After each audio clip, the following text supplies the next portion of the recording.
yung ebidensya na mag-uugnay sa proponent kahapon sa statement po ni Ginoong Alcantara yan, no? Pati po sa statement ni Engineer Bryce, doon po sa sinasabing mga instruction sa kanila nung Bernardo. So, dito po, meron ka ninyo na anuman pong nakasulat na ebidensya na magpapakita kung sino mga proponent talaga nitong mga proyektong ito? Tama po. Yung nakasulat na yun, notes lang po nila iyon. Kumbaga, parang ano po, parang ledger, gano'n, parang gano'n po. Correct po. Kasi para ito po yung, para hindi sila magkamali. Opo.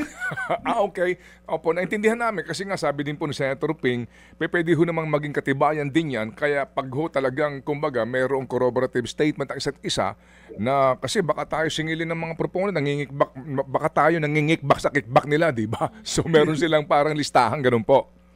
Tama po.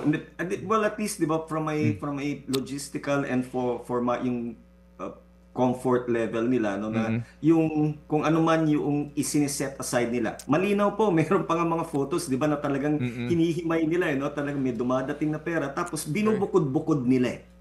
So, para po malinaw din, and para, kumbaga sa, no, meron silang check and balance, no, na itong amount lang na ito ay dapat na ibibigay para dito sa proponent na ito. Meron silang sariling talaan.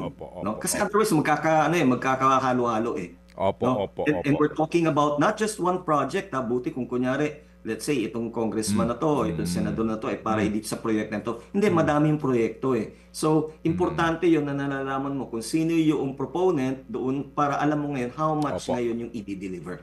Mga kapatid, brothers and sisters, saan ka pa? Dito na tayo sa totoo. Dito na tayo sa True FM. Mga kapatid, mag-subscribe and follow po kayo sa social media accounts ng True Network PH. Yan po kami. Hanapin nyo lang True Network PH, Facebook, Instagram, YouTube, TikTok, and podcast. Mapa Apple or Spotify man yan, mahahanap nyo kami. Lahat ng mga napapanood at napapakinggan nyo po sa programa, nasa social media accounts namin yan. So, paano mga kapatid? See you sa social media!